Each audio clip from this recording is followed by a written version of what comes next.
IT, and I've just met an artist who also happened to have done some training at the Art Students League by the name of Lisa Ann, and the last name is Hammett, Cammett.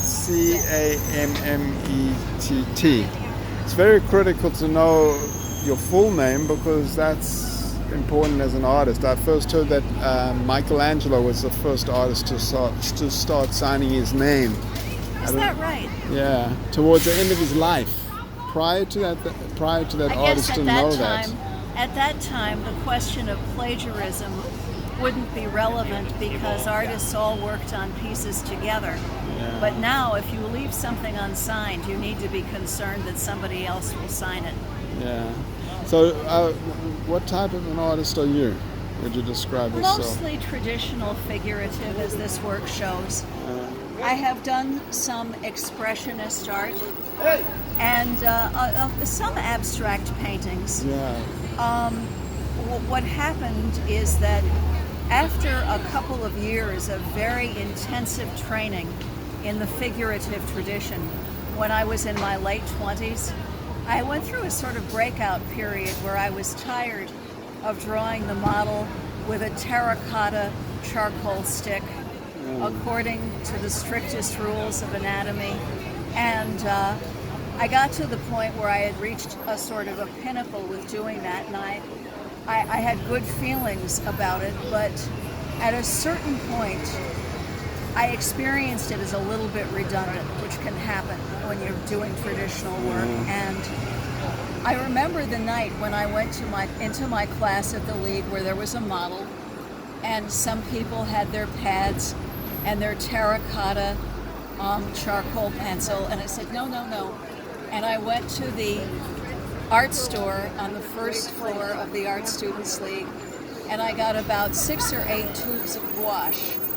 White, sepia, red, yellow, blue, maybe green, and some new brushes. And I said, no, I'm going to paint in a freestyle. And I drew on all of the academic training that I had had in doing the figure. And for the first time, since I don't know when, childhood maybe, I did some expressionistic work. In which I took certain liberties with the figure and what I was painting, so it looked more like 20th century modern art. No. And I did that for about 8 months until I started feeling that I wanted to do this again. There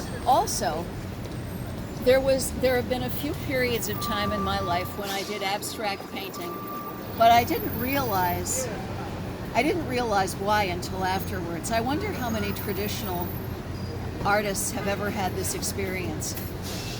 They were painful periods of my life.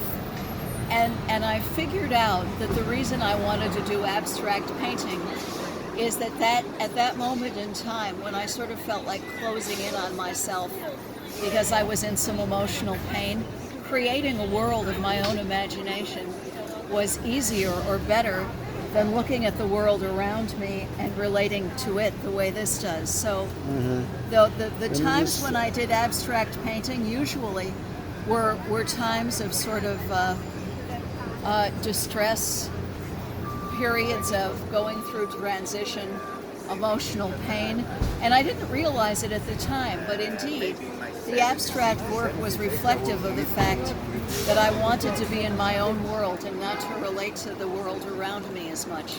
I didn't